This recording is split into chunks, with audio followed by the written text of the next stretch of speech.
Soon as the polar light, which never knows setting nor rising, nor the shadowy veil of other cloud than sin, fair ornament of the first heaven, to duty each one there safely convoying, as that lower doth the steersman to his port, stood firmly fixed, forthwith the saintly tribe, who in the van between the griffin and its radiance came, did turn them to the car, as to their rest, and one, as if commissioned from above, in holy chant thrice shorted forth aloud, Come, spouse, from Libanus, and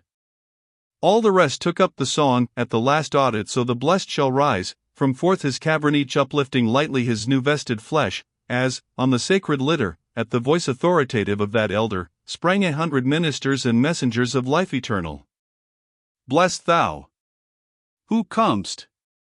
And, oh, they cried, from full hands scatter ye unwithering lilies, and, so saying, cast flowers overhead and round them on all sides.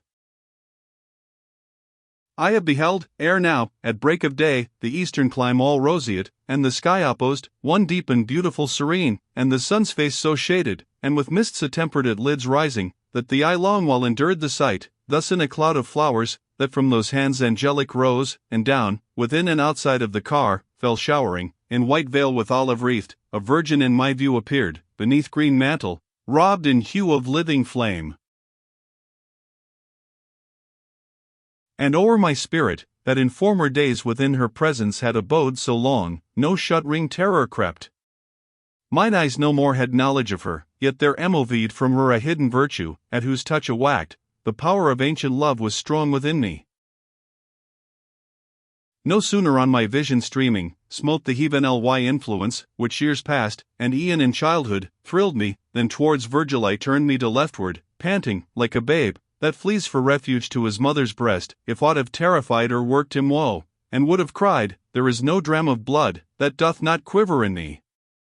The old flame throws out clear tokens of reviving fire, but Virgil had bereaved us of himself, Virgil, my best-loved father, Virgil, he to whom I gave me up for safety, nor, all, our prime mother lost, availed to save my undewed cheeks from blur of soiling tears. Dante, weep not, that Virgil leaves thee, nay, weep thou not yet, behooves thee feel the edge of other sword, and thou shalt weep for that. As to the prow or stern, some admiral paces the deck, inspiriting his crew, when mid the sailyards all hands ply aloof. Thus on the left side of the car I saw, turning me at the sound of mine own name, which here I am compelled to register, the Virgin stationed, who before appeared veiled in that festive shower angelical.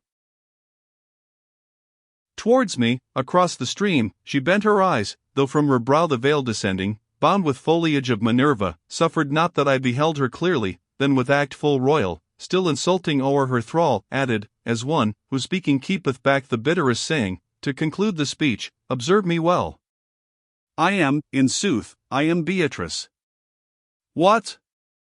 And hast thou deigned at last approach the mountain? Knewest not, O man, thy happiness is whole?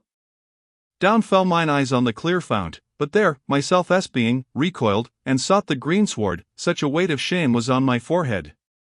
With a mien of that stern majesty, which doth surround mother's presence to her awestruck child, she looked, a flavor of such bitterness was mingled in her pity. There her words brake off, and suddenly the angels sang, in the, O gracious Lord, my hope hath been, but went no farther than, thou Lord, hast set my feet in ample room. As snow, that lies amidst the living rafters on the back of Italy congealed when drifted high and closely pilled by rough Sclavonian blasts, breathe but the land whereon no shadow falls, and straightway melting it distills away, like a fire-wasted taper, thus was I, without a sigh or tear, or ever these did sing, but with the chiming of heaven's sphere, still in their warbling chime, but when the strain of dulcet symphony, expressed for me their soft compassion, more than could the words virgin. Why so consumst him, then the ice, congealed about my bosom, turned itself to spirit in water, and with anguish forth gushed through the lips and eyelids from the heart. Upon the chariot's right edge still she stood, immovable, and thus addressed her words to those bright semblances with pity touched, Ye in eternal day your vigils keep, so that nor night nor slumber, with close stealth, conveys from you a single step in all the goings-on of life. Thence with more heed I shape mine answer, for his ear intended, who there stands weeping, that the sorrow now may equal the transgression. Not alone through operation of the mighty orbs, that mark each seed to some predestined name, as with aspect or fortunate or ill the constellations meet, but through benign largesse of heaven ly graces, which rain down from such a height, as mocks our vision, this man was in the freshness of his being, so gifted virtually, that in him all better habits wondrously had thrived. The more of kindly strength is in the soil, so much doth evil seed and lack of culture mar it the more, and make it run to wildness. These looks sometime upheld him, for I showed my youthful eyes, and led him by their light in upright walking. Soon as I had reached the threshold of my second age, and shunned my mortal for immortal, then he left me, and gave himself to others. When from flesh to spirit I had risen, an increase of beauty and of virtue circled me, I was less dear to him, and valued less.